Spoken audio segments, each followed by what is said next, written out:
Haleluya. Haleluya. Siap untuk memuji memuliakan nama Tuhan? Saya percaya ketika kita duduk di tempat ini, hati kita, pikiran kita siap memberi yang terbaik untuk Tuhan. Puji Tuhan, kita akan memulaikan ibadah kita sore hari ini. Kami siap untuk menyembah Engkau Allah yang besar. Kami siap memberi yang terbaik untuk Engkau Allah yang hidup, yang kami panggil dalam nama Tuhan Yesus Kristus. Engkau yang hadir sore hari ini bertahta atas setiap pujian penyembahan kami Tuhan. Kami yang datang dengan sakit, kami pulang membawa kesembuhan dari Tuhan. Kami yang datang dengan lemah, kami dapat kekuatan baru. Kami yang dapat datang dengan susah, kami dapat penghiburan yang dari Tuhan. Biarlah pujian penyembahan kami menyenangkan hati Tuhan sore hari ini. Engkau hadir di tempat ini Tuhan. Terima kasih Tuhan. Kami memuji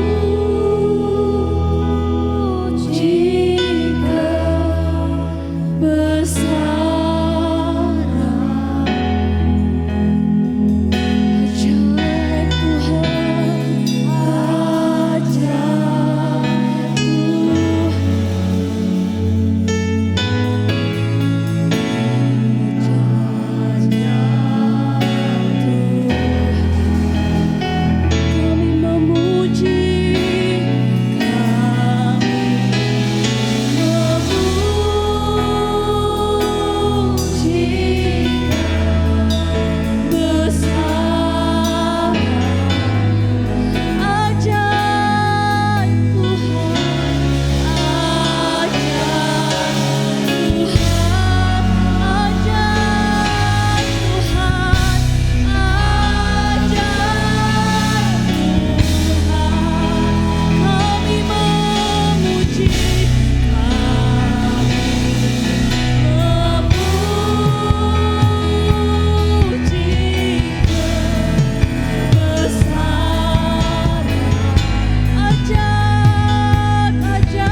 hadir di tempat ini, kita siap untuk memuji Tuhan. Kita bukan jadi penonton, tapi kita menjadi penyembah di tempat ini. Ketika kita naikkan pujian ini, katakan kami memuji kebesaran-Mu. Naikkan dengan segenap hati hanya untuk Tuhan. Dengan apa kita membalas kebaikan Tuhan? Seberapa banyak yang kita berikan untuk Tuhan sampai hari ini tidak dapat membalas kebaikan Tuhan dalam hidup kita. Ketika kita punya kesempatan untuk menyembah Tuhan, kasih penyembahan yang terbaik untuk Tuhan. Kami bersyukur punya Allah seperti Engkau. Haleluya. Haleluya. Haleluya. Tuhan, ini kami. Ini kami, Tuhan. Angkat pujian yang terbaik untuk Tuhan. Penyembahan yang terbaik untuk Tuhan. Haleluya. Haleluya. Kami memuji kebesaran dalam nama Yesus. Dalam nama Yesus. Ajaib Tuhan. Ajaib Tuhan.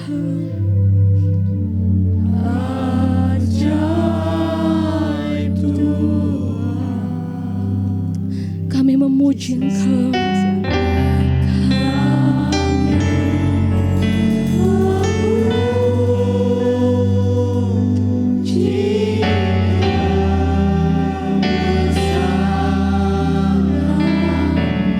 Dalam nama Yesus. Ajaib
ada di tempat ini Tuhan.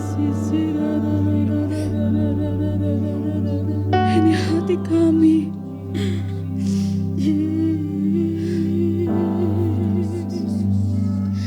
Dalam nama Yesus. Terima kasih Tuhan. Haleluya Yesus. Haleluya.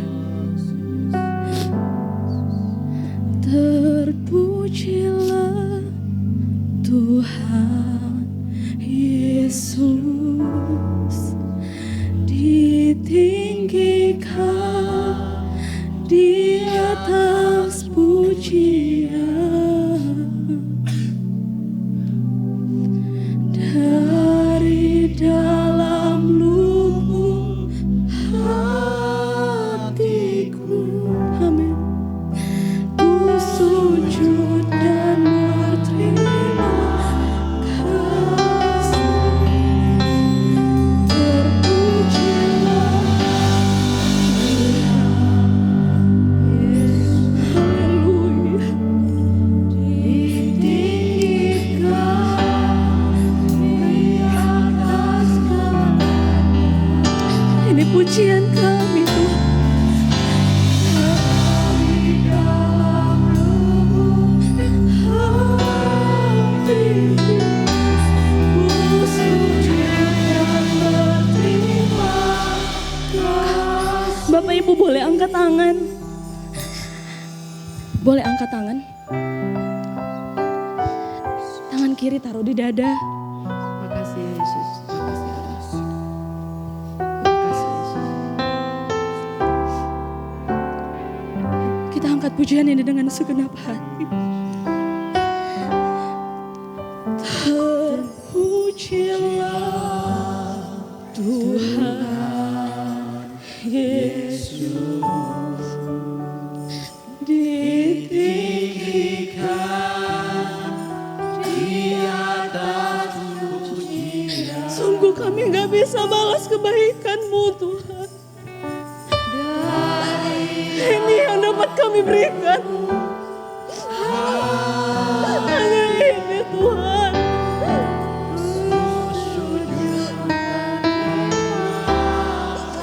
Terpujilah Tuhan Yesus. Terpujilah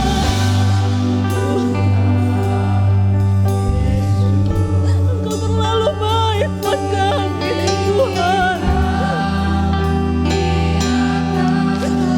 Terima kasih Tuhan. Terima kasih banyak. Haleluya. Ku sujud dan berterima kasih. Terpujilah, terpujilah Tuhan. Dengan kasih Kristus, Ibu Uria akan bawa kita dalam doa pembukaan.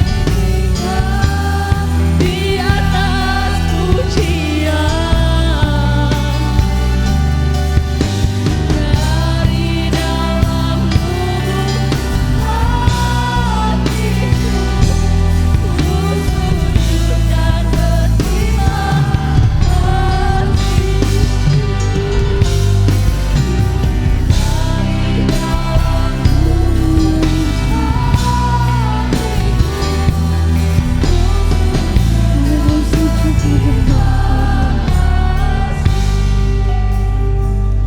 Haleluya Tuhan.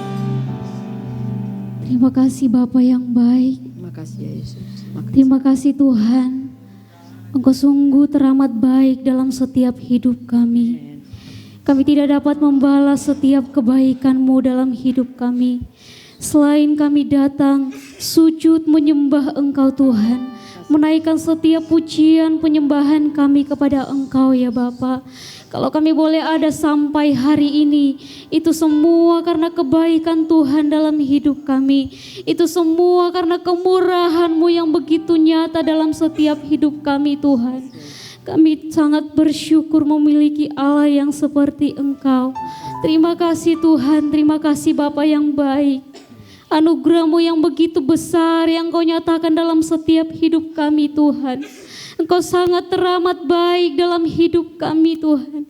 Kami tidak dapat membalas setiap kebaikan-Mu Tuhan. Engkau sungguh teramat baik ya Bapa. Terima kasih Tuhan, terima kasih Bapa yang baik. Kalau pada sore hari ini Tuhan, kami setiap umat-umat-Mu boleh berkumpul di tempat ini. Semua karena kemurahan-Mu Tuhan. Engkau boleh kumpulkan kami di tempat ini untuk kami bersama-sama memuji, memuliakan nama Tuhan.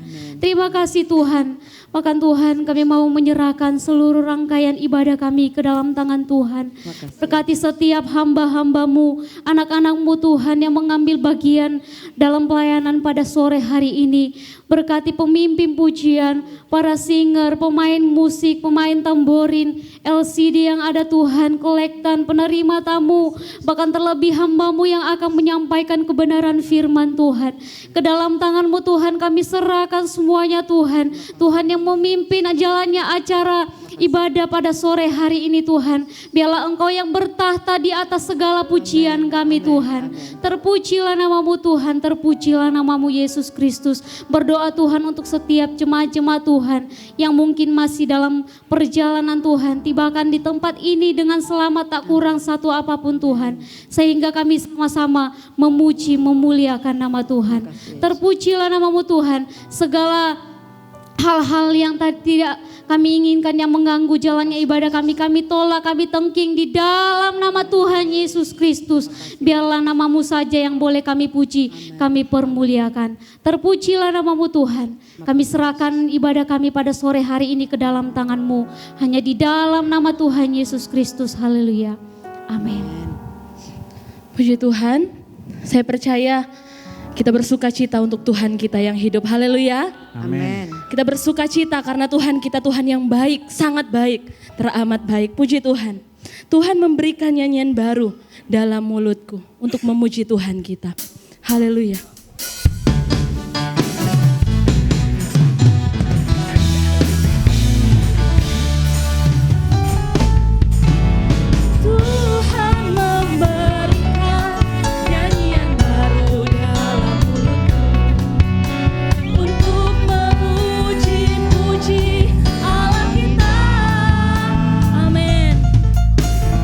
Banyak orang akan melihatnya dan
Ya, walaupun mungkin kita dalam keadaan sakit gitu ya, mungkin sudah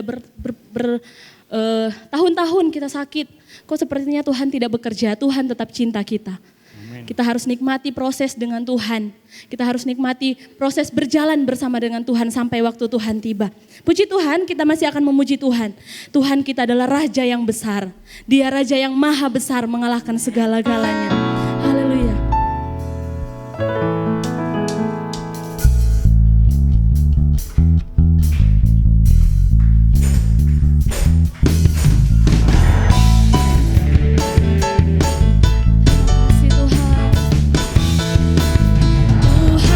Raja maha besar, amin.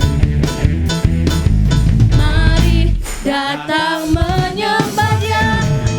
Tuhan Raja maha besar, Tuhan Raja maha besar. Mari datang menyembah Dia. Dia mencipta dunia ini. Dia membentuk gunung-gunung, kehadirannya datanglah, nyanyi bersyukurlah dengan bersuka, bernyanyilah, Dia bentuk keselamatan, pujinya Tuhan Raja maha besar. Coba semuanya bangkit berdiri, Tuhan Raja maha besar, haleluya. Tuhan Raja maha besar, amin. Mari datang menyembah Dia, amin. Tuhan Raja maha besar, Raja maha besar. Mari datang menyembah Dia. Dia pencipta dunia ini. Dia membentuk gunung-gunung, kehadirannya datanglah, nyanyi bersyukur dengan bersuka, bernyanyilah, Dia bentuk keselamatan, pujinya Tuhan Raja maha besar. Dengan bersuka, bernyanyilah, Dia bentuk keselamatan, pujinya Tuhan Raja maha besar. Bapak Ibu, boleh tunjukkan ekspresi bersukanya. Dari tempat ini saya hanya lihat beberapa orang yang bersuka. Dengan bersuka, bernyanyilah, Dia bentuk keselamatan, puji Dia Tuhan. Ayo tersenyum lagi, rasakan sukacita Tuhan. Dengan bersuka, bernyanyilah, Dia bentuk keselamatan, puji Dia Tuhan. Sekali lagi, dengan bersuka, bernyanyilah, Dia bentuk keselamatan, puji Dia Tuhan Raja maha besar. Dengan bersuka, amin. Dengan bersuka, bernyanyilah, Dia bentuk keselamatan, puji Dia Tuhan, amin. Dengan bersuka, amin. Dengan bersuka, bernyanyilah, Dia bentuk keselamatan, puji Dia Tuhan Raja, Tuhan Raja, Tuhan Raja, Tuhan Raja, amin. Maha besar, haleluya, puji Tuhan. Silakan duduk. Saya percaya kita punya sukacita dari Tuhan ketika kita memuji Tuhan. Haleluya. Kita akan membacakan ayat sepekan. Mohon maaf, berdiri lagi. Berdiri lagi. Nanti kalau firman Tuhan duduk terus ya. Kita akan membacakan ayat sepekan. Kita baca satu kali dengan suara yang keras. 1, 2, 3. Mazmur 100 ayat 3. Ketahuilah bahwa Tuhanlah Allah. Dialah yang menjadikan kita dan punya Dialah kita. umatnya dan kawanan domba gembalaannya. Amin. Puji Tuhan. Kita akan mempersiapkan hati kita untuk mendengarkan firman Tuhan. Dia Tuhan yang selamatkan kita. Dia Tuhan yang pulihkan kita. Dia Tuhan yang memberkati kita. Sekarang waktunya untuk kita bilang terima kasih Tuhan. Terima kasih banyak Tuhan Yesus yang baik.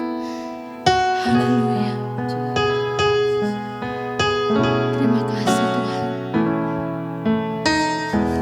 Kau Tuhan yang selamatkanku. Kau Tuhan yang selamatkanku. Terima kasih Yesus. Kau Tuhan yang pulihkanku. Terima kasih. Kau Tuhan yang sembuhkanku. Kau Tuhan yang sembuhkanku. Terima kasih. Terima kasih Yesus. Kau Tuhan memberkati kami.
Segala kemuliaan, hormat, pujian bagi Engkau, Bapa kami, yang kami sembah di dalam nama Tuhan Yesus Kristus.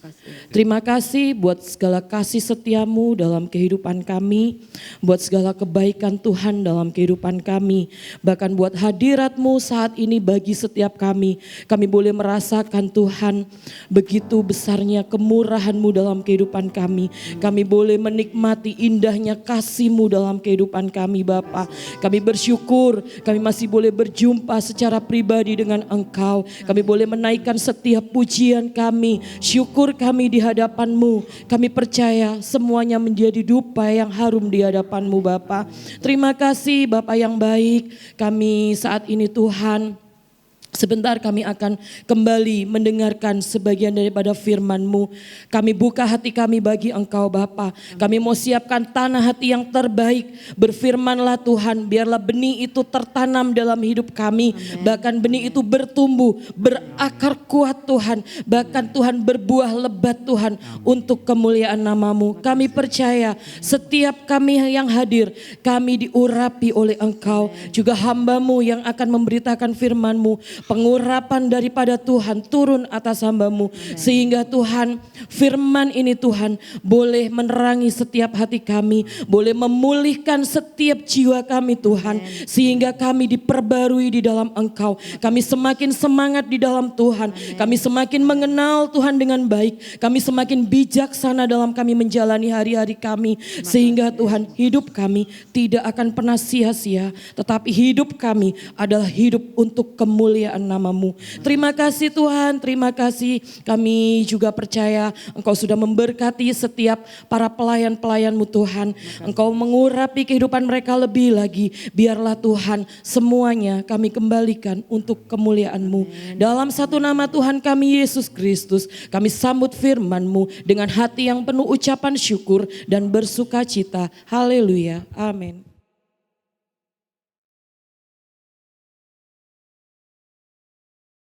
Puji nama Tuhan. Shalom. Selamat malam. Ya, boleh kita berkumpul dalam kasih Kristus Tuhan kita adalah satu kesempatan yang indah dalam kehidupan saya dan saudara ya. Pertama-tama saya mengucapkan syukur kepada Tuhan Yesus Kristus sebagai kepala gereja.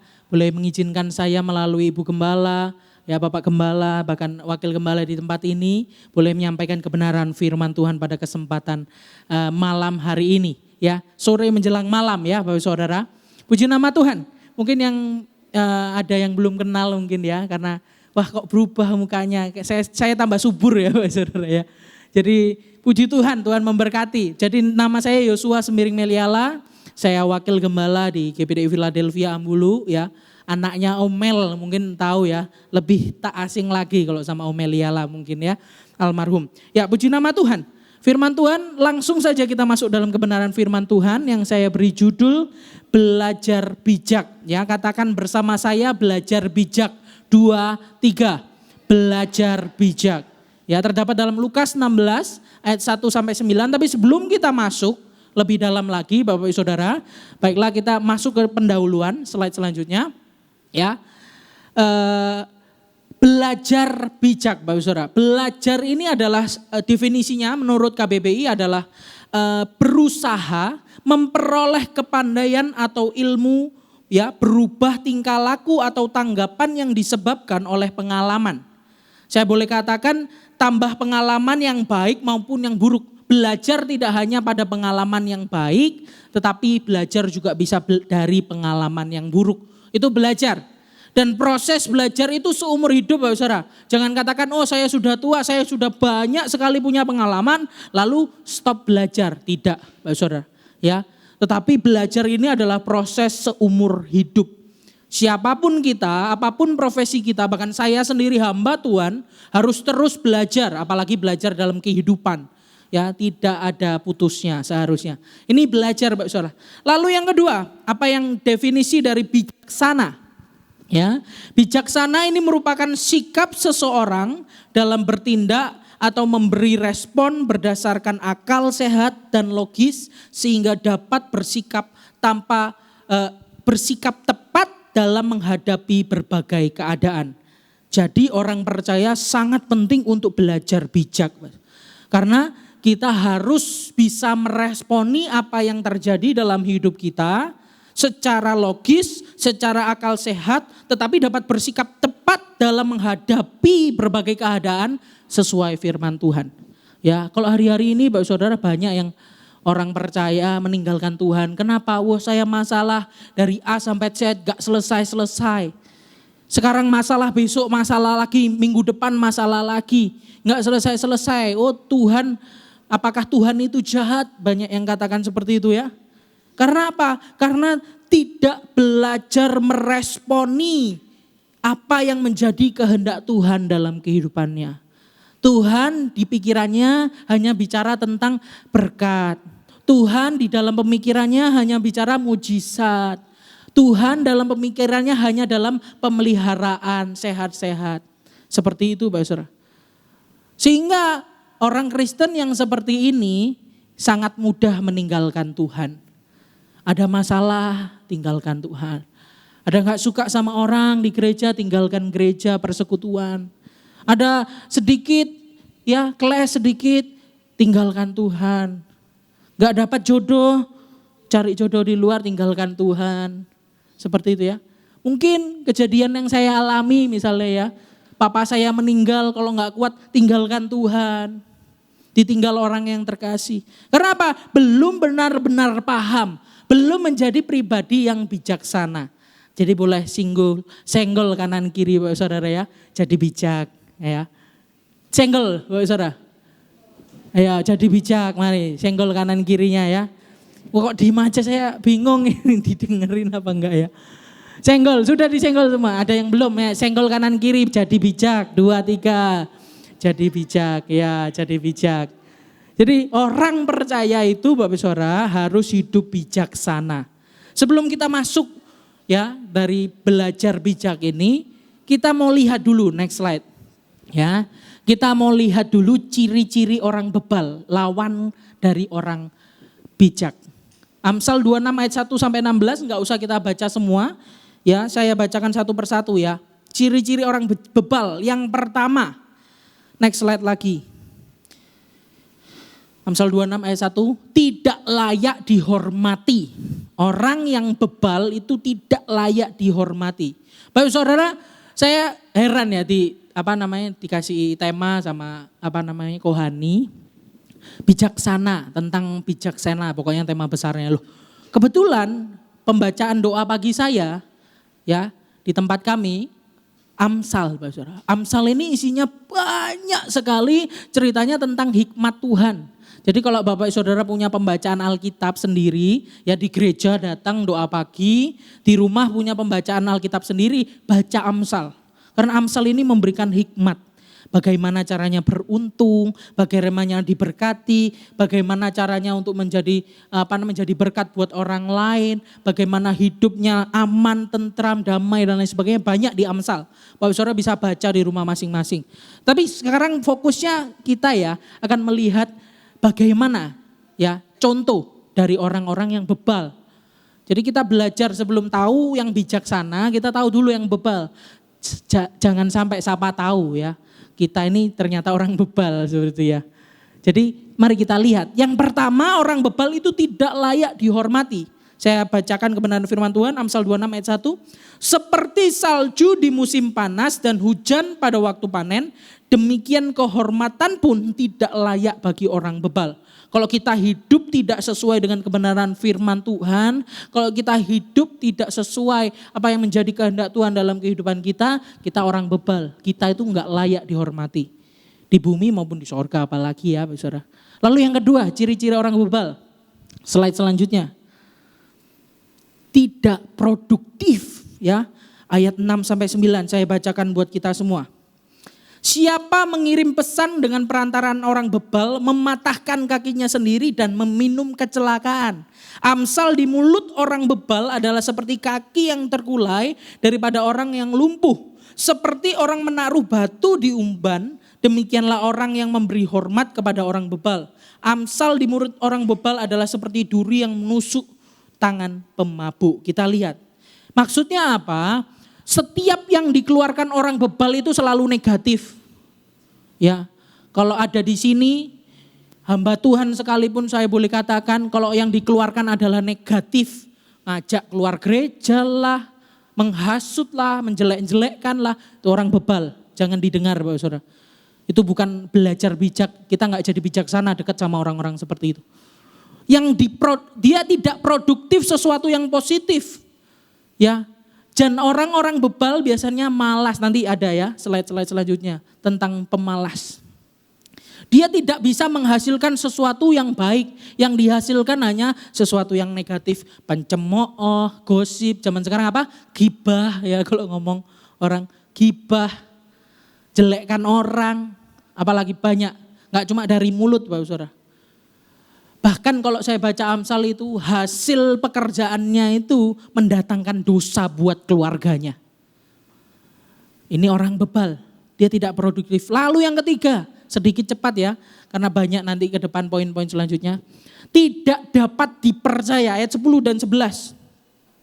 Saya bacakan buat kita semua. Siapa yang memperkerjakan orang bebal dan orang-orang yang lewat adalah seperti pemanah yang melukai tiap orang. Seperti anjing kembali ke muntahnya, demikian orang bebal yang mengulangi kebodohannya. Orang-orang bebal ini orang yang tidak bisa dipercaya. Jadi kalau jadi orang percaya yang sungguh-sungguh mau bijaksana, itu harus bisa dipercaya. Kalau Alkitab katakan dari yang paling kecil, hal uang. Saya Bapak Saudara praktek dulu waktu di Malang, saya praktek. 500 itu harus ditulis Bapak Saudara. 500 kecil, cuma buat parkir. Saya dimarahi, mana ini 500? Kamu jangan jadi pencuri. Wah saya sakit hati waktu itu. Tapi ketika saya sekarang paham Bapak Saudara. Hal-hal kecil itu dimulai supaya kita menjadi orang yang dapat dipercaya. Kalau kita menyepelekan hal-hal kecil Bapak Saudara, ya dikatakan firman Tuhan kita nggak bisa dipercaya dengan perkara yang lebih besar lagi. Sehingga biarlah kita jadi orang-orang yang dapat dipercaya. Ya katakan kiri kanan, jadilah orang yang dapat dipercaya. Jadilah orang yang dapat dipercaya. Supaya santai Bapak Saudara. Wah tegang-tegang nanti. Stroke. Seperti itu ya. Lalu yang selanjutnya, next slide. Kalau tadi kita belajar ciri-ciri orang bebal, sekarang ciri-ciri orang pemalas. Orang-orang yang pemalas. Ya, saya boleh katakan pemalas itu berdosa Bapak Ibu Saudara. Karena tidak sesuai firman Tuhan. Kalau Bapak Saudara tahu di Kejadian, Adam itu diciptakan itu langsung dikasih kerjaan. Kerjaannya memberi nama seluruh binatang yang ada di bumi. Sehingga manusia harusnya itu harus bekerja. Saya boleh katakan. Tidak boleh menjadi pemalas. Apalagi ya orang-orang percaya itu harus kelihatan sungguh-sungguh gigih.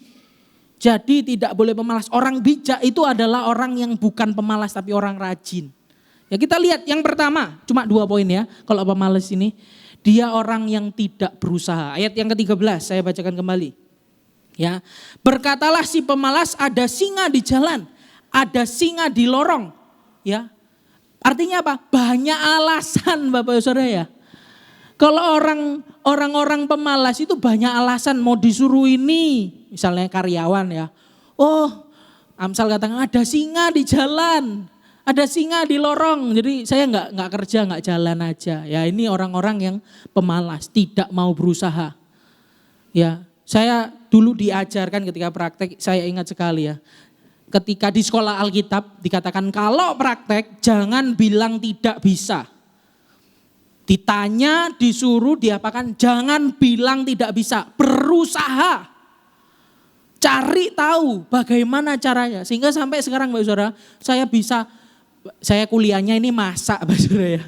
Kuliahnya ini masak, tapi saya bisa sound system, bisa multimedia, bisa semuanya. Karena apa? Berusaha. Saya masa bisa khotbah dulu ya, nggak bisa Bapak Saudara. Tapi apa? Berusaha, belajar. Sama seperti itu anak-anak muda di sini. Jangan ngomong dikit-dikit kalau disuruh orang tua nggak bisa ya. Harus rajin. Ini orang-orang yang bijaksana itu harus rajin. Anak-anak Tuhan, orang-orang Kristen itu harus rajin. Ya, seperti itu. Harus berusaha. Jadi bukan tidak berusaha. Lalu yang kedua, tidak belajar dari kesalahan. Ayat yang ke-14, seperti pintu berputar pada engselnya, demikian si pemalas di tempat tidurnya. Dia putar-putar di tempat tidur, tidak belajar dari kesalahannya.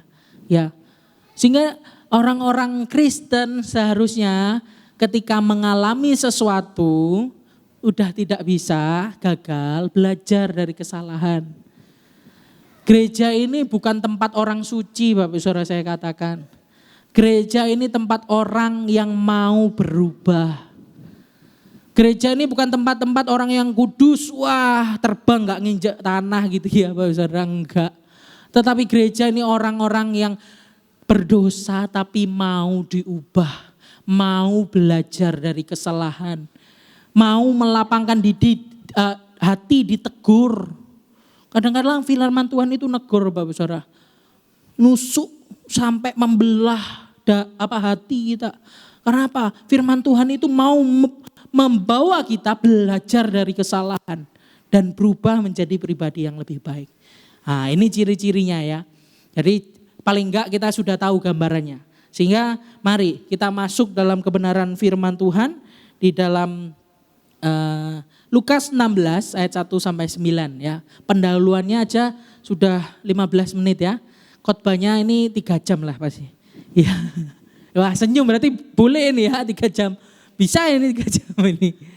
Enggak ya Pak Saudara. Nanti luwe nanti. Kita baca Lukas 16 ayat 1 sampai 9. Saya rindu kita baca bergantian. Lukas 16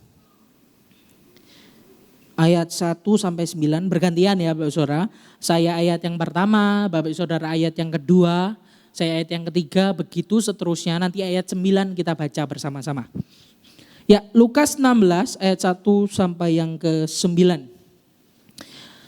Begini firman Tuhan, perumpamaan tentang bendahara yang tidak jujur. Dan Yesus berkata kepada murid-muridnya, ada seorang kaya yang mempunyai seorang bendahara. Kepadanya disampaikan tuduhan bahwa bendahara itu menghamburkan miliknya. Ayat yang kedua, 2, 3. Lalu ia memanggil bendahara itu dan berkata kepadanya, apakah yang kudengar tentang engkau? Berilah pertanggungjawaban atas urusanmu, sebab engkau tidak boleh lagi bekerja sebagai bendahara. Kata bendahara itu dalam hatinya, apakah yang harus aku perbuat? Tuanku memecat aku dari jabatanku sebagai bendahara. Mencangkul aku tidak dapat, mengemis aku malu. Aku tak apa perbuat supaya apabila aku dipecat dari jabatanku sebagai bendahara, ada orang yang akan menampung aku di rumah mereka. Ayat 5, lalu ia memanggil seorang demi seorang yang berhutang kepada tuannya. Katanya kepada yang pertama, berapakah hutangmu? Berapa hutangmu kepada tuanku? Jawab orang itu, 100 tempayan minyak. Lalu katanya kepada orang itu, inilah surat hutangmu. Duduklah dan buat surat hutang lain sekarang juga, 50 tempayan. Kemudian ia berkata kepada yang kedua, dan berapakah hutangmu? Jawab orang itu, 100 pikul gandum. Katanya kepada orang itu, inilah surat hutangmu, buatlah surat hutang lain, 80 pikul. Ayat 8, lalu tuan itu memuji bendahara yang tidak jujur itu, karena ia telah bertindak dengan cerdik. Sebab anak-anak dunia ini lebih cerdik daripada sesamanya, daripada anak-anak terang. Ayat 9 bersama-sama, 2, 3. Dan aku berkata kepadamu, ikatlah persahabatan dengan mempergunakan mamon yang tidak jujur, supaya jika mamon itu tidak dapat menolong lagi, kamu diterima dalam kemah abadi. Katakan amin. Ya, mungkin kita bertanya Saudara dengan cerita ini. Ya, mengapa kita harus belajar kepada bendahara yang tidak jujur? Masa Tuhan Yesus suruh murid-muridnya untuk tidak jujur ya? Gak masuk akal loh. Ceritanya loh nipu, ngibul. Tapi kok dibilang bagus ya? Kok dibilang baik? Dibilang cerdik Bapak Saudara. Ini apa yang harus kita belajar? Orang jujur kita belajar. Tadi saya katakan di awal, belajar itu tidak hanya dari pengalaman yang baik. Tetapi belajar itu dari sesuatu yang buruk pun kita harus belajar. Kalau ada orang yang gak jujur, tapi kalau kita bisa belajar sesuatu di dalamnya, kita belajar bijaksana. Sekali lagi katakan belajar bijaksana, 2, 3, belajar bijaksana. Ya. Jadi kita melihat di ayat-ayat ini tadi ada orang yang tidak jujur, dia bendahara. Tuhan Yesus tidak menginginkan kita supaya kita tidak jujur ya, salah kaprah. Saya boleh katakan kalau Tuhan ngajarkan kita gak jujur, dia bukan Tuhan. Tetapi maksudnya apa di sini? Ya, kita mesti belajar bagaimana sikap, tindakan, totalitas hidup bendahara ini menjadi pelajaran bagi kita. Bukan apa yang dia lakukan, mencuri tadi. Ya, bukan itu. Tetapi etos kerjanya, kecerdikannya, totalitas konsekuennya, ya, konsistennya dia sama apa yang dia pahami, Bapak Saudara. Jadi belajar firman Tuhan itu kita belajar akan sesuatu dari yang lain. Kita mesti lihat celah dari belajar dari orang lain. Itu namanya belajar. Sama seperti orang bijaksana, dia akan melihat sesuatu dari kacamata yang berbeda. Mari kita melihat di Lukas ini dari kacamata berbeda. Ya. Dijelaskan di sini bahwa bendahara yang tidak jujur tersebut memandang hal-hal duniawi begitu juga memandang hal-hal duniawi itu sebegitu luar biasanya. Seharusnya kita sebagai orang yang sudah ditebus itu memandang hal-hal sorgawi sama seperti orang ini memandang hal-hal duniawi. Paham ya Bapak Saudara? Slide selanjutnya ya, saya bacakan ya. Bagaimana bendahara yang tidak jujur tersebut memandang hal-hal duniawi, begitu juga seharusnya kita sebagai orang yang sudah ditebus memandang hal-hal surgawi. Tuhan mau lihat cara pandang kita. Ya, kalau bendahara yang tidak jujur ini Bapak Saudara melakukan sesuatu untuk yang duniawi saja dengan sekuat tenaga, dengan totalitas. Demikian juga ketika kita melihat sesuatu yang bernilai kekal. Hal-hal sorgawi kita juga harus totalitas. Mari kita bacakan di Roma 8 ayat 5-6. Saya bacakan buat kita semua Roma 8 ayat 5-6. Kalau kecepatan boleh dikasih kode ya Kohani. Enggak kecepatan? Oke sip. Saya bacakan buat kita Roma 8 ayat 5 dan 6. Sebab mereka yang hidup menurut daging memikirkan hal-hal yang dari daging. Mereka yang hidup menurut roh memikirkan hal-hal yang dari roh. Karena keinginan daging adalah maut, tetapi keinginan roh adalah hidup dan damai sejahtera. Ya, kita lihat dari orang-orang duniawi, ya begitu konsisten dengan hal-hal duniawi. Tetapi seringkali kita orang Kristen itu acuh tak acuh, enggak peduli. Ya, seringkali orang-orang dunia itu kalau mengejar sesuatu, mengejar uang, kekuasaan, mengejar hal-hal yang duniawi, wah begitu nggetu Bapak Saudara ya. Getu, semua dilakukan, bahkan segala hal dikerjakan sama dia untuk dapat ketenaran, untuk dapat kesuksesan, untuk dapat uang, untuk hal-hal yang duniawi, Bapak Saudara. Ya kalau anak-anak muda, pemuda-pemudi, muda-mudi mungkin tahu ya, idol, K-pop idol. Mereka cari ketenaran itu berusaha siang malam latihan dance. Ya wah, kemarin Blackpink datang ke Jakarta, ada yang nonton di sini. Nggak ada ya seperti itu. Mereka dengan sungguh-sungguh mencari ketenaran, mencari uang, mencari kesuksesan dan lain sebagainya. Kita orang-orang yang sudah ditebus darah Kristus. Orang-orang yang sudah selamat, terima keselamatan daripada Tuhan. Ya, seharusnya memberikan kehidupan kita sungguh-sungguh untuk Tuhan. Sungguh-sungguh, Bapak Saudara. Ini orang-orang yang bijaksana. Yang memandang bukan dari sesuatu yang duniawi, tetapi hal-hal yang ya tembus kerajaan surga. Saya pernah tanya ini Pak Saudara, menyinggung sedikit sama seorang jemaat. Bukan jemaat saya ya, jemaat orang ya. Tentang perpuluhan. Apa tujuannya perpuluhan? Saya tanyakan gitu. Enggak tahu. Ada juga yang saya tanyai, untuk supaya diberkati tingkap-tingkap langit seperti itu ya. Ada yang supaya saya sehat, tidak kena penyakit. Supaya toko saya lancar. Saya boleh katakan, mungkin belum benar-benar paham tujuan perpuluhan itu apa. Saya boleh katakan, saya pertama bilang, perpuluhan itu tidak wajib. Wajahnya langsung sumringah, gak usah bayar perpuluhan ini ya. Enggak. Lalu saya bilang lagi, cerita Alkitab tentang perpuluhan itu, saya katakan, bukan tentang terima sesuatu. Lalu baru kita, bukan tentang kita mendapat sesuatu kalau kita kasih perpuluhan, tidak. Tetapi perpuluhan ada bicara tentang rasa syukur. Tuhan sudah terlebih dahulu memberikan segalanya buat kita. Masa kasih 10% aja gak bisa. Kalau perjanjian lama 10%, saya boleh katakan di perjanjian baru seharusnya kita kasih 100%. Karena Tuhan kasih 100% buat kita. Yesus turun ke dunia. Ya tapi gak usah dikasihkan semua, gak bisa makan nanti ya.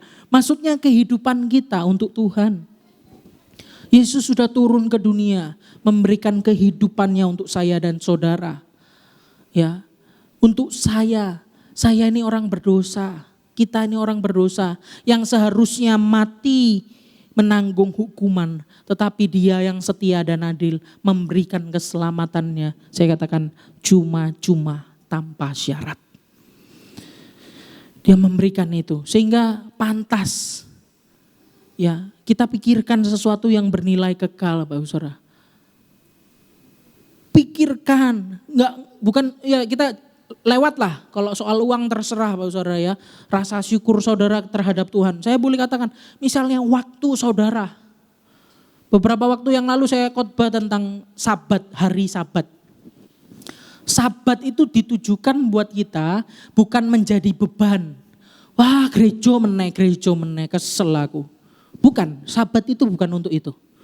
Tetapi Sabat Tuhan berikan untuk melepaskan beban kita. Kalau Bapak Saudara kerja ya, mau diteruskan itu gak ada habisnya Bapak Saudara. Betul? Ya orang-orang yang bekerja di sini. Kalau mau diteruskan kerjaan itu gak ada habisnya. Tetapi Tuhan izinkan ada Sabat supaya kita beristirahat. Jasmani, jiwa, bahkan rohani kita. Jadi bukan Tuhan ciptakan Sabat itu untuk dia. Tetapi Tuhan ciptakan Sabat itu untuk Bapak, Ibu, Saudara dan saya. Itu yang dikatakan firman Tuhan. Ini bicara soal Sabat. Wah banyak sekali hal-hal yang bernilai kekal Bapak Saudara kalau kita mau belajar. Mahkota kehidupan itu ada banyak. Jadi kita gak hanya terima keselamatan, kalau kita melakukan sesuatu yang sesuai kehendak Tuhan itu ada mahkota. Mahkotanya macam-macam namanya. Ada mahkota kehidupan, mahkota kemuliaan dan lain sebagainya. Ada 7. Banyak Bapak Saudara. Apakah kita sudah belajar di Alkitab? Sudah cari? Ya, mungkin belum. Kita malas kulik Alkitab. Ya, kita lebih getu sama sesuatu yang bernilai. Kita lebih getu itu apa ya? Lebih sungguh-sungguh sama sesuatu yang bernilai sementara. Bapak Saudara, kalau saya mau dulu Bapak Saudara, saya mau hanya ngejar sesuatu yang bernilai sementara, saya kuliah chef dulu, saya mau masuk di kapal Bapak Saudara, enak di kapal. Saya sudah ada calon ke luar negeri, ke Amerika untuk magang di sana, belajar tentang masak, kuliah masak ya Bapak Saudara. Tetapi panggilan Tuhan saya gak mau sia-siakan. Saya ngerti, Tuhan begitu mengasihi saya, Tuhan sudah berikan segalanya buat saya. Masakah hidup saya yang sebentar ini, saya gak mau kasih untuk Tuhan. Ya, saya boleh katakan seperti itu. Saya belajar banyak, berusaha menggali Alkitab sungguh-sungguh. Ternyata seharusnya yang dirasakan saya itu dirasakan bukan hanya oleh pendeta, tetapi setiap jemaat Tuhan. Kita rindu sesuatu yang bernilai kekal itu. Ya, kita lihat next slide. Bagaimana caranya supaya kita bijaksana. Ya, caranya itu PKK ya, bukan ibu-ibu PKK ya. Tapi yang pertama, P yang pertama adalah peka terhadap situasi. Sama seperti ayat tadi Pak Saudara. Bendahara yang jahat tadi, bendahara yang korup tadi, peka, tahu situasi hidupnya itu sedang genting. Ayat 3 saya bacakan buat kita. Lukas pasal 16 ayat yang ketiga. Kata bendahara itu dalam hatinya, apakah yang harus aku perbuat? Tuanku memecat aku dari jabatanku sebagai bendahara. Mencangkul aku tidak dapat, mengemis aku malu. Kita lihat pemecatan diri seorang bendahara ini dipandang remeh. Mungkin kita boleh pandang remeh, cuma dipecat biasa. Tapi dipandang sebagai suatu yang penting dan serius bagi dia. Dia mau cari solusi. Ini bagaimana ini? Saya nggak bisa nyangkul, saya nggak bisa apa tadi katakan ngemis malu. Ya dikatakan. Sehingga orang ini fokus. Lihat situasi, keadaannya dia ini lagi genting-gentingnya. Orang percaya harus peka, hari-hari ini keadaannya seperti apa.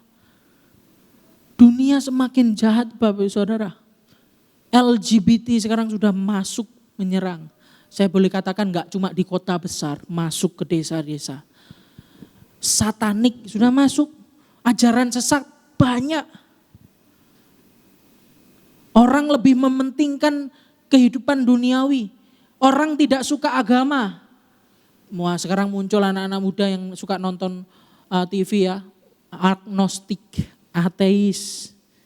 Itu masuk dalam artikel-artikel yang keluar dari HP anak bapak ibu saudara mungkin. Peka situasi hari-hari ini lagi genting Bapak Ibu Saudara.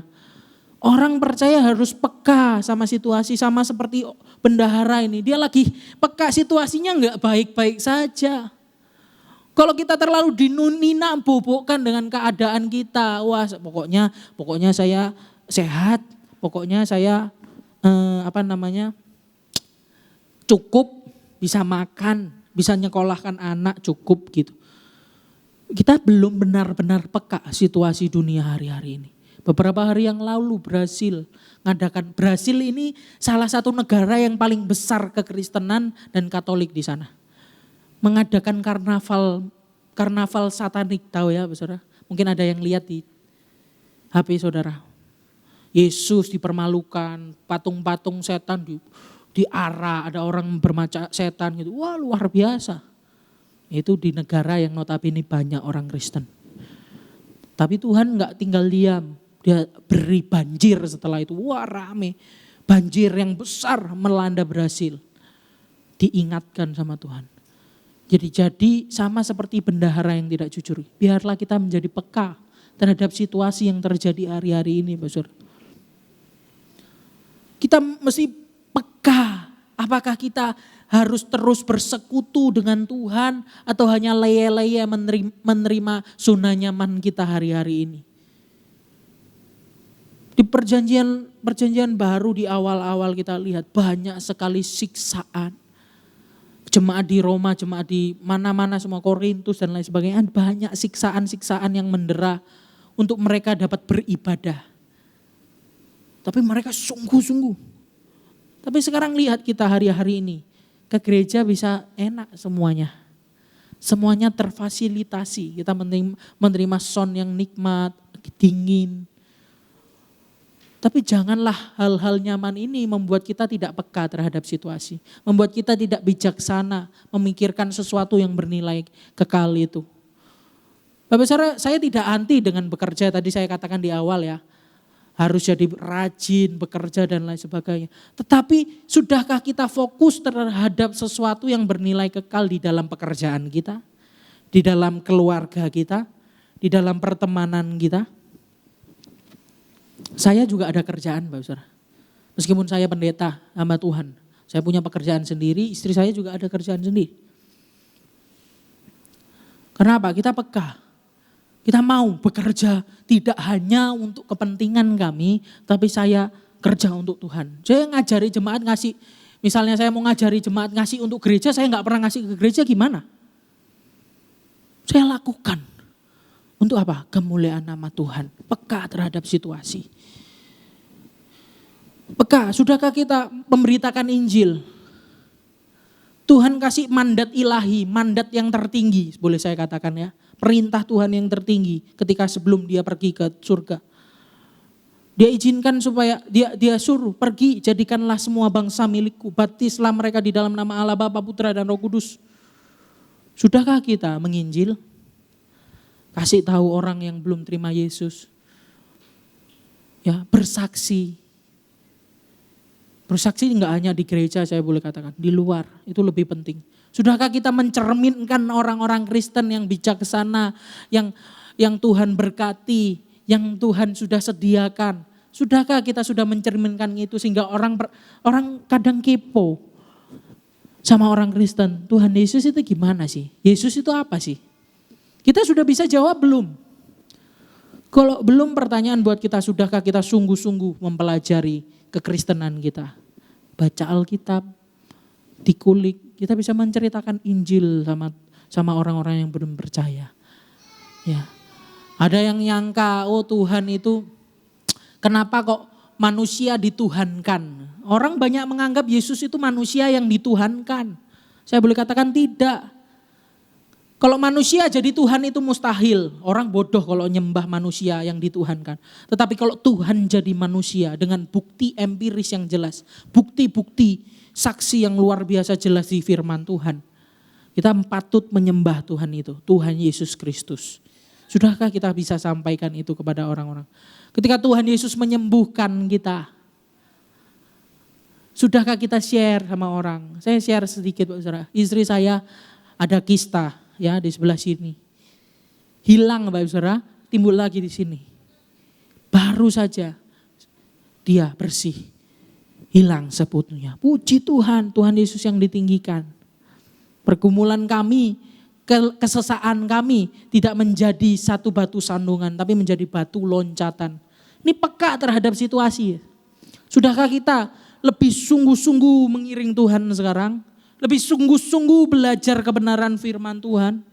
Kalau anak-anak kita boleh sekolahkan, kalau enggak, kalau bisa disekolahkan paling tinggi ya. Atau dikasih kerjaan, dibuatkan toko paling bagus mungkin. Disediakan keperluannya. Ada satu kebutuhan yang mendesak yang mungkin kadang kalah kita jarang tekankan kepada anak-anak kita. Bagaimana orang-orang di luar Kristen yang sungguh-sungguh mereka ajarkan ya pengajaran-pengajaran mereka kepada anaknya sejak dini. Sedangkan kita cuma serahkan pengajaran-pengajaran kita kepada gereja. Kita enggak pernah ngajarkan di rumah.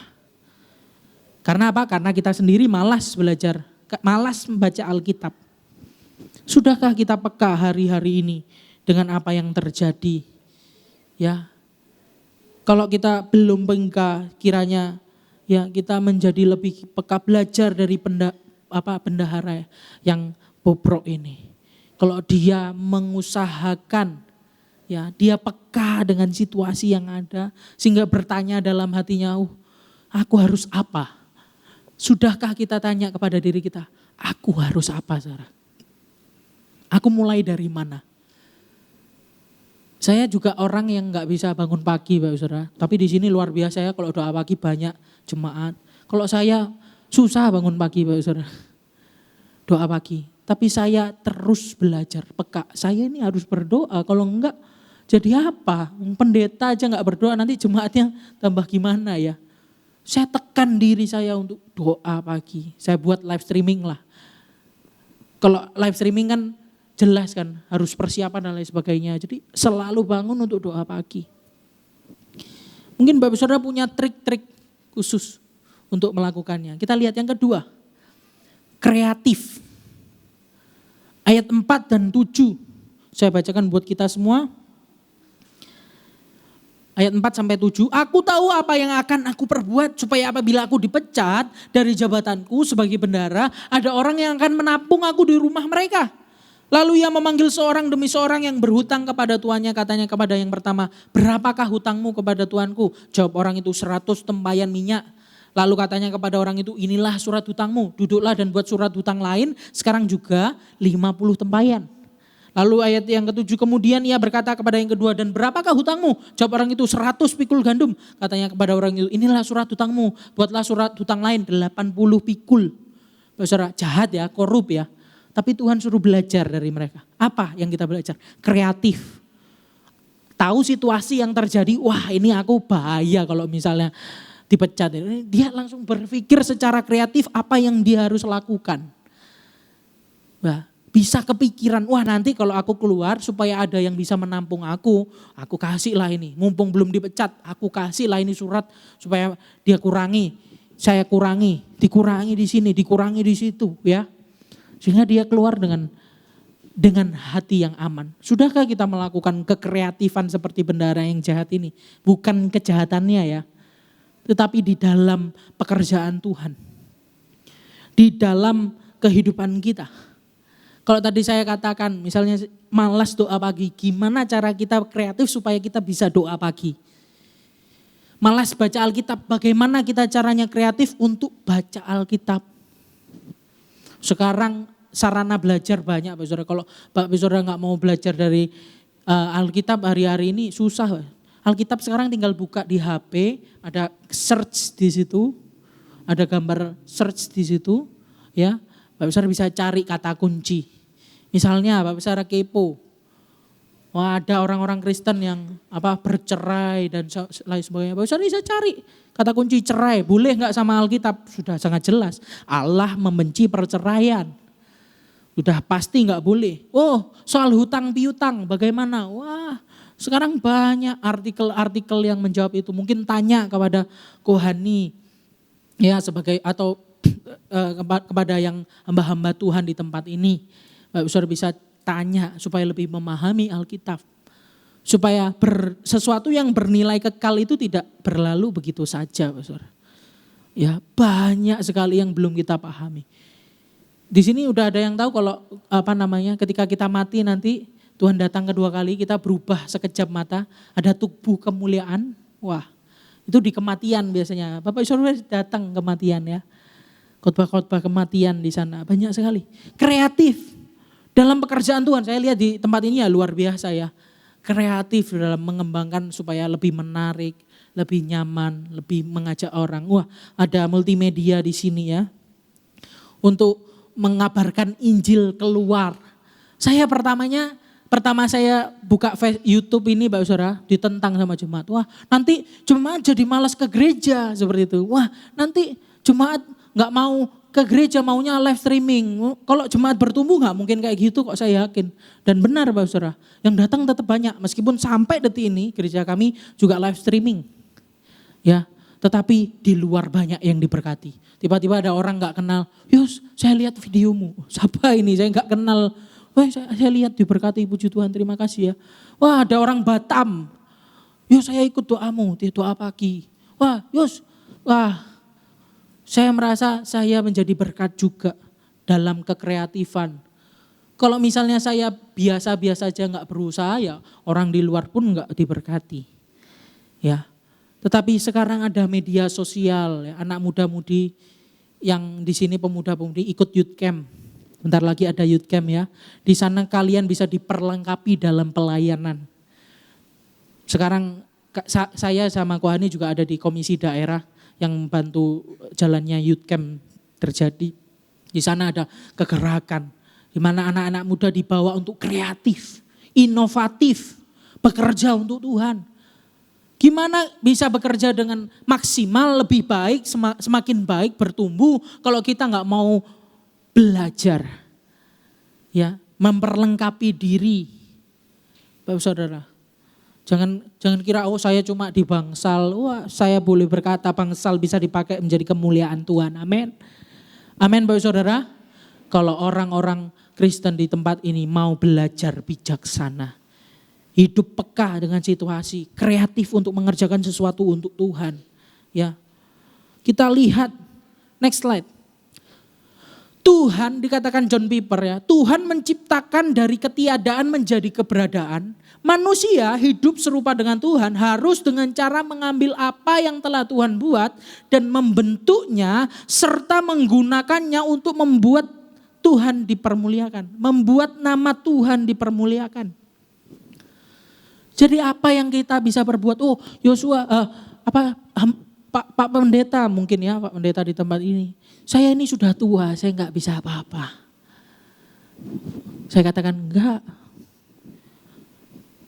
Saya pernah di praktek saya, Bapak Saudara, ketemu satu jemaat ibu-ibu umur 99 tahun. 99 tahun. Ada yang di sini umur 99? Boleh angkat tangan? Enggak ada ya, 99 tahun. Saya ingat sekali. Saya sering melayani beliau, datang ke rumah, dan dia selalu berdoa buat gereja, berdoa buat orang-orang. Dia masih bisa telepon, dia telepon orang-orang yang dia kenal untuk datang ke gereja.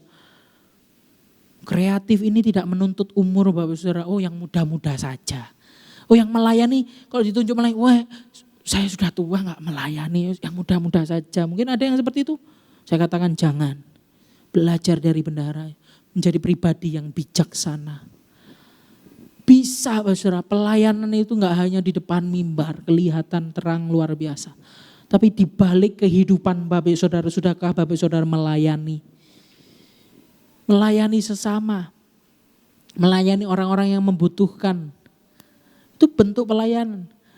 Keluarga, hari-hari ini saya ada komunitas keluarga muda. Di sini juga ada ya? Enggak salah ya, baru dibentuk belum ya? Keluarga muda belum ya, ya? Sudah ya, sudah berjalan, bagus.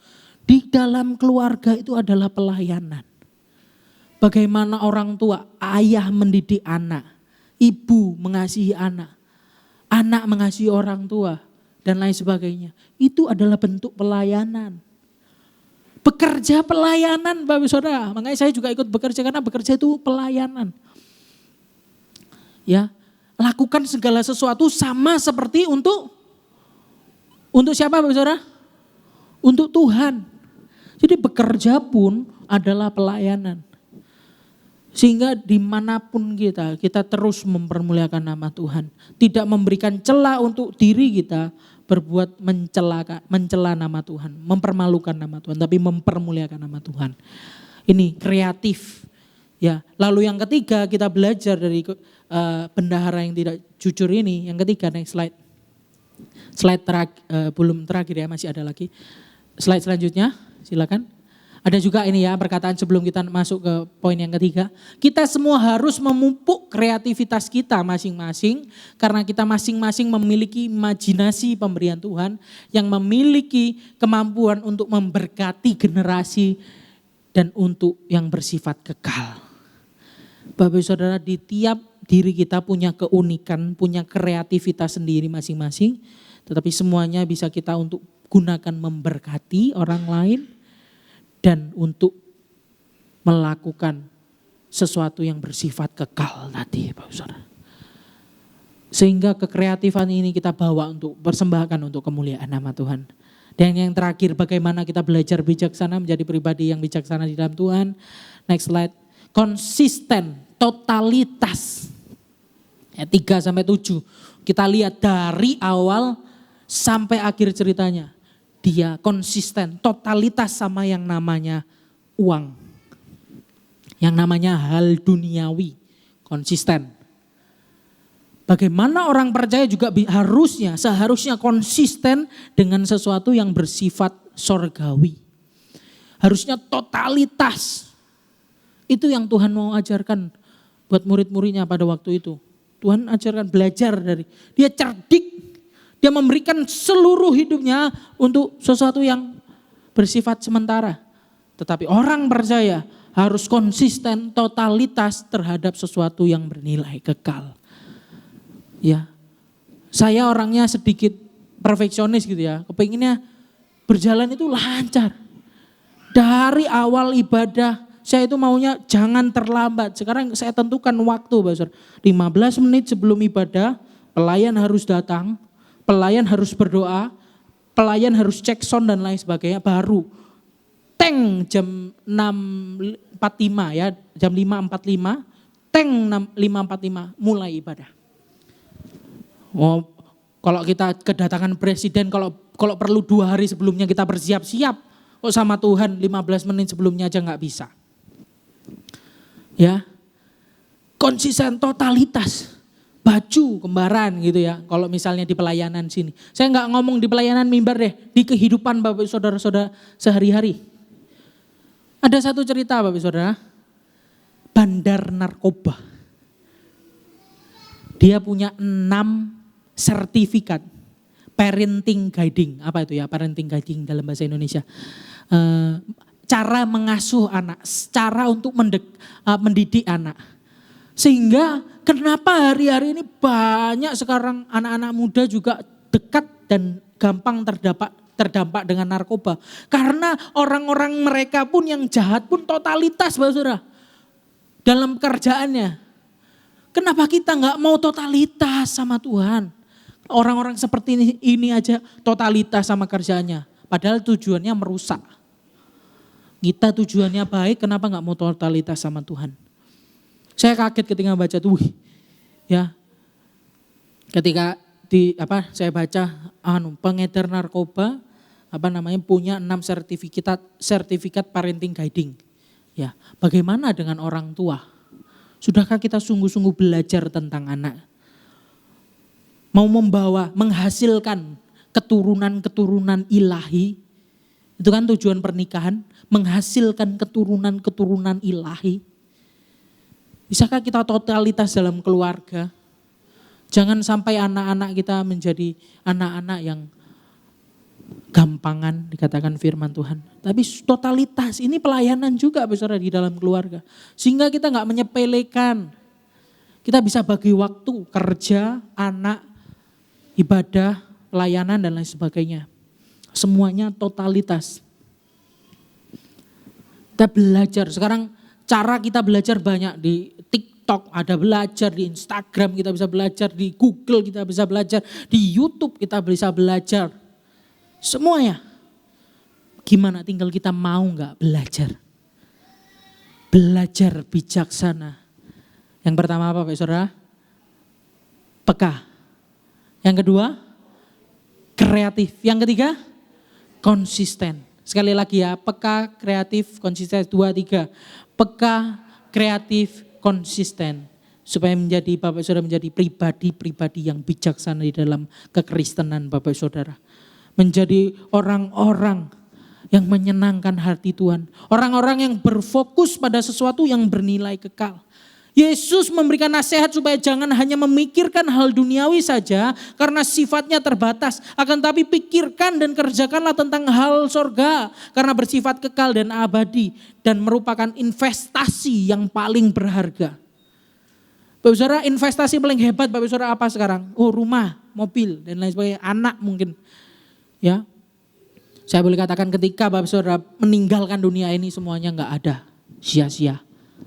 Gak ada gunanya buat kehidupan setelah kematian Bapak Saudara. Tetapi Bapak Saudara, sesuatu yang bernilai sorgawi kekal ini tidak hanya berguna untuk Bapak Saudara di dalam dunia ini.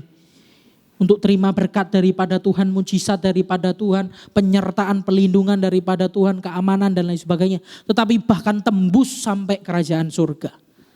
Sudahkah Bapak Saudara rindu melakukan sesuatu yang mempermuliakan nama Tuhan? Dan slide yang terakhir Bapak Saudara. Ya. Jika arus keberadaan Anda diarahkan kepada Tuhan, maka hidup Anda akan diisi dan ditenangkan oleh satu hasrat utama yang menyatukan dan menenangkan jiwa Bapak Saudara. Jadi kita kembali lagi belajar yang pertama, kita peka terhadap keadaan rohani kita. Kita harus meningkatkan kemampuan spiritual kita. Karena hal tersebut merupakan hal yang menjadi prioritas utama dalam iman kita kepada Tuhan. Harus peka, harus tanggap terhadap masalah kerohanian. Apakah kita tetap setia berdoa saat teduh membaca firman? Jangan sampai Bapak Saudara kita mulai malas karena bosan dan lain sebagainya. Dosa iblis intip di depan pintu. Hari-hari ini kita lihat perselingkuhan menjadi satu hal yang biasa. Pertengkaran menjadi satu hal yang biasa. Cemoohan sudah menjadi satu hal yang biasa. Kesombongan sesuatu yang sangat dinikmati orang hari-hari ini. Pamer kekayaan dan lain sebagainya. Ketidaksukaan sama agama banyak merajalela. Kejahatan amoral begitu banyak. Sudahkah kita mendekat sama Tuhan? Keluarga kita bawa pada Tuhan. Kita yang kedua tadi menjadi pribadi yang selalu kreatif baik dalam menjalankan tugas dan pekerjaan kita sehari-hari maupun untuk kebutuhan sesuatu yang bernilai kekal. Sudahkah kita kreatif dalam keluarga, kreatif dalam pekerjaan? Kalau beberapa lalu COVID ya, kolaps. Tetapi orang-orang yang kreatif dia masuk dalam online, belajar online. Ada orang-orang yang sudah tua pun masih belajar online sehingga pekerjaannya lebih diberkati lagi dari sebelumnya. Jauh lebih melonjak drastis karena kreatif dalam pekerjaan. Sudahkah kita kreatif dalam pekerjaan Tuhan, pelayanan kita? Sehingga banyak jiwa-jiwa boleh dimenangkan untuk hormat kemuliaan nama Tuhan. Dan yang ketiga, yang terakhir, sudahkah kita totalitas terhadap hidup kita untuk Tuhan? Sudahkah kita mengutamakan hal yang terpenting dari yang penting? Saya bukan katakan pekerjaan gak penting, penting. Tapi sudahkah kita melakukan yang terpenting di dalam pekerjaan itu? Yaitu sesuatu yang bersifat kekal di dalam pekerjaan. Keluarga penting, sangat penting. Tapi sudahkah yang lebih penting daripada hal itu kita juga kerjakan di dalam keluarga? Mendidik anak-anak ilahi, menghasilkan anak-anak ilahi. Ya. Hobi penting untuk rekreasi dan lain sebagainya. Tapi sudahkah kita melakukan sabat yang memberikan kebebasan, yang memberikan satu sukacita di dalam hati kita, kerohanian kita. Sehingga kita dilegakan. Ya.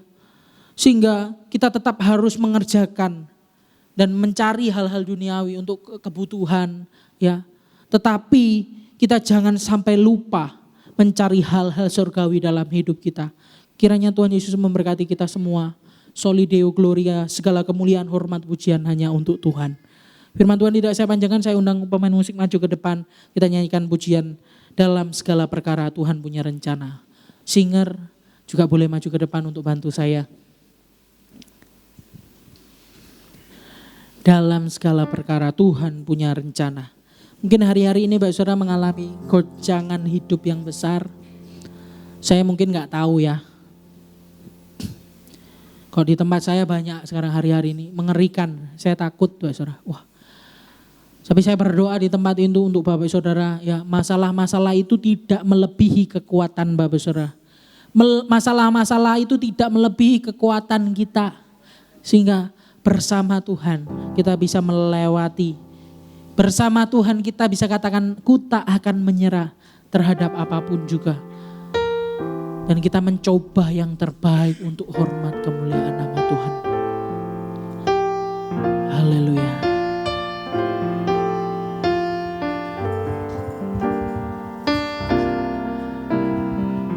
Haleluya. Dalam segala perkara.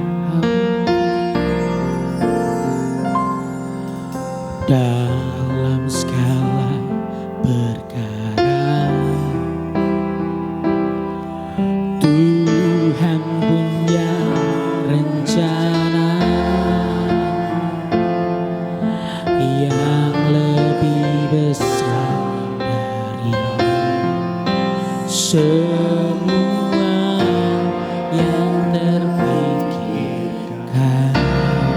Apapun yang kau berbuat, apapun yang kau berbuat, amin. Tak ada maksud jahat,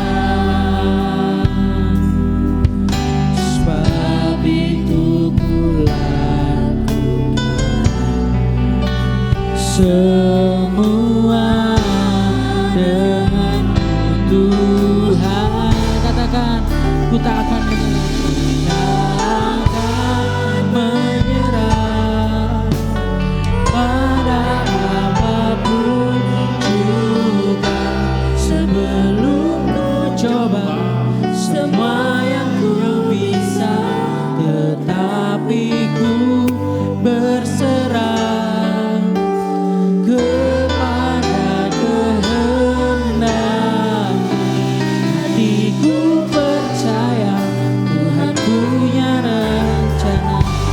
sidang jemaat Tuhan bangkit berdiri. Kita nyanyikan lagu ini sekali lagi sebelum kita tutup dalam doa. Dalam segala perkara Tuhan punya rencana, amin, yang lebih besar dari semua yang terpikirkan. Apapun yang kau perbuat tak ada maksudnya. Apapun yang kau perbuat, amin, tak ada maksud jahat. Sebab itu kulakukan, sebab itu kulakukan semua denganmu.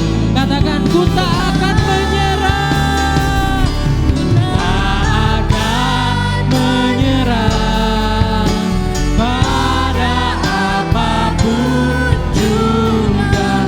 Sebelum ku coba semua yang ku bisa, tetapi ku berserah kepada kehendakmu.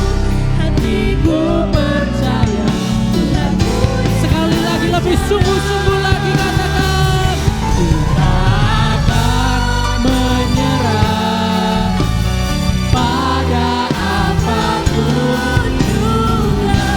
Sebelum ku coba semua yang ku bisa, tetapi ku berserah kepada kehendakmu. Hatiku percaya Tuhan punya. Katakan, hatiku percaya, hatiku percaya Tuhanku. Sekali lagi lebih sungguh lagi. Oh, hatiku percaya Tuhan punya rencana. Beri kemuliaan buat Tuhan. Haleluya, haleluya, haleluya. Oh, segala pujian, syukur, hormat bagimu Tuhan, Allah kami, Raja kami, yang kami sembah di dalam nama Tuhan Yesus Kristus. Mengucap syukur Tuhan, pada kesempatan yang diberkati ini Tuhan, kami belajar untuk menjadi bijaksana. Kiranya Roh Kudus bekerja dalam kehidupan setiap kami, untuk mengajarkan kami selangkah demi selangkah, untuk mengerjakan apa yang Tuhan kehendaki dalam kehidupan kami. Selangkah demi selangkah kami mau menikmati prosesnya Tuhan dalam kehidupan kami, sehingga kami hari demi hari menjadi pribadi yang lebih bijaksana di hadapan Tuhan. Banyak menjadi berkat, karena kami sudah diberkati oleh Tuhan terlebih dahulu. Kami mau menjadi alat kemuliaan Tuhan dimanapun kami berada. Hamba-Mu berdoa pada kesempatan malam hari ini untuk setiap jemaat Tuhan di tempat ini. Kiranya yang sakit Tuhan sembuhkan. Amin. Engkau sembuhkan di dalam nama Tuhan Yesus Kristus. Kuasa Tuhan bekerja melalui apapun yang mereka kerjakan. Tuhan dapat mengobati karena Engkau tabib di atas segala tabib.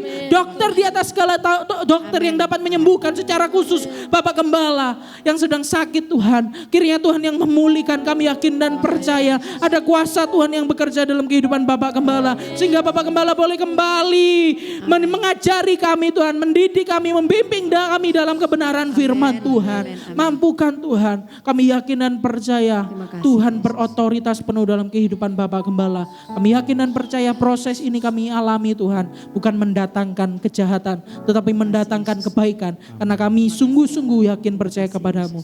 Buat setiap jemaat Tuhan yang dalam permasalahan besar di dalam keluarga mereka, pekerjaan mereka, ketakutan, kekhawatiran akan masa depan mereka. Kiranya tangan Tuhan yang kuat itu menolong di dalam nama Tuhan Yesus Kristus. Tuhan menolong, menjamah, melindungi, memberikan kekuatan damai sejahtera yang baru di dalam Tuhan. Sehingga bekerja dalam kehidupan mereka. Kuasa Tuhan nyata dalam kehidupan mereka. Sehingga ada kesaksian di sana. Ada kesaksian Tuhan bisa dipermuliakan dalam kehidupan sidang jemaat Tuhan di tempat ini. Banyak jiwa-jiwa dimenangkan untuk hormat kemuliaan nama Tuhan. Terima kasih Tuhan untuk anak-anak muda-mudi di tempat ini. Tuhan memberikan semangat yang baru untuk melayani. Karena mereka adalah tiang-tiang penopang gereja, di mana Tuhan pakai, perlengkapi mereka. Beri hati mereka untuk mau diperlengkapi hari demi hari dalam kemuliaan Tuhan. Sehingga mereka menjadi bersinar untuk terang garam dunia ini. Kalau hari-hari ini kami melihat situasi begitu pelik, situasi semakin jahat Tuhan. Tetapi kami yakin dan percaya bersama Tuhan kami dimampukan untuk melakukan perkara yang dahsyat. Dan untuk hormat kemuliaan nama Tuhan. Banyak pemulihan terjadi di tempat ini. Dan terima kasih Tuhan. Terima kasih penyertaan Tuhan, perlindungan Tuhan, kecukupan yang daripada Tuhan selalu nyata dalam kehidupan kami.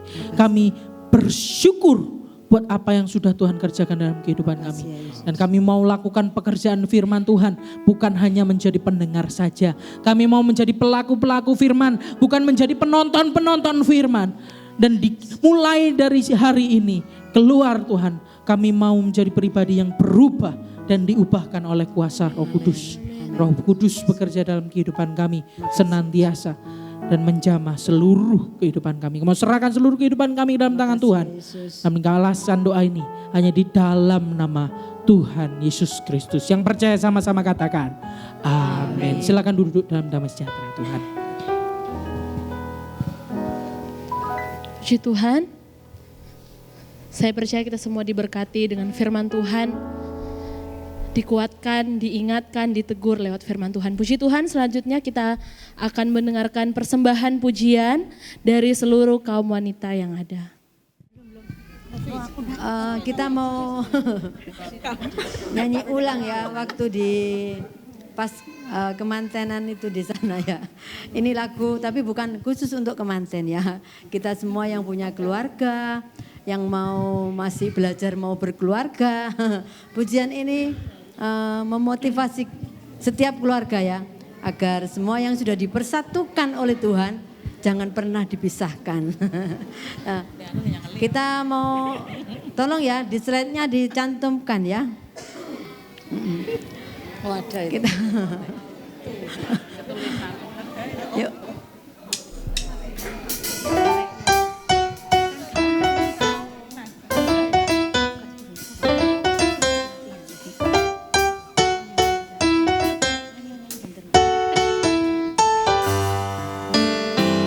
Di hari ini ada dua hati bertautkan dalam kasih.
yang telah dipersatukan oleh Tuhan. Jangan diceraikan manusia.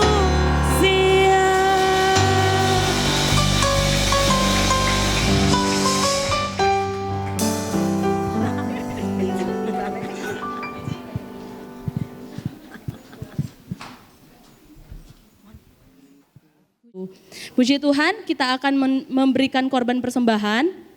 Sebelum itu kita berdoa dulu. Nanti Ibu Lili akan pimpin dalam doa. Allah Bapa kami yang baik, malam hari ini Tuhan kembali kami bersyukur kepada Engkau. Karena firman-Mu sudah datang dalam setiap kami ya Tuhan malam hari ini. Kami mau tangkap kebenaran firman-Mu dan kami mau terapkan dalam kehidupan kami pribadi lepas pribadi. Terima kasih Allahku, terima kasih. Sebentar Tuhan, kami akan berikan persembahan kepada Engkau. Ajari kepada kami untuk kami memberikannya dengan sukacita. Terima kasih Allahku, dalam satu nama Tuhan kami Yesus Kristus, kami alaskan doa kami. Haleluya, amin. Sambil persembahan dijalankan, kita angkat satu pujian. Banyak yang Kau perbuat di dalam hidup kami Tuhan.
Mari kita mengangkat tangan kepada Tuhan. Terima kasih ya Allahku. Terima kasih ya. Pujian ini Tuhan menjadi permohonan kami juga. Tiap-tiap pribadi kami yang ada malam hari ini. Berbagai-bagai mungkin masalah yang kami hadapi. Tapi kami tahu Allah jawaban bagi kami. Allah mengerti keadaan kami. Allah mendengar permohonan kami. Allah mendengar doa-doa kami semuanya. Terima kasih Allah yang baik. Engkau melihat tangan-tangan yang diulurkan kepadamu. Tanda permohonan kami Tuhan. Jawab doa-doa permohonan kami sekalian. Terima kasih Allah Roh Kudus. Terima kasih hamba-Mu yang sudah menyampaikan firman Allah. Berkati, oh Tuhan, dengan kuasa-Mu sendiri, supaya hari-hari mendatang nama Tuhan tetap dimuliakan lewat mulut bibirnya. Terima kasih Allah yang baik. Kami juga bersatu hati berdoa khusus untuk Bapak Gembala, supaya Tuhan jamah, supaya dia boleh sehat, pulih kembali seperti semula. Terima kasih Allah yang baik. Terima kasih Allah Roh Kudus. Saudara-saudara yang dikasihi Tuhan, kita pulang ke rumah kita masing-masing dengan membawa berkat dan rahmat dari Allah Bapa. Terima kasih Tuhan, terima kasih Bapa. Dalam nama Yesus yang penuh kuasa, kami akhiri ibadah kami malam ini. Haleluya, amin. Tuhan berkati.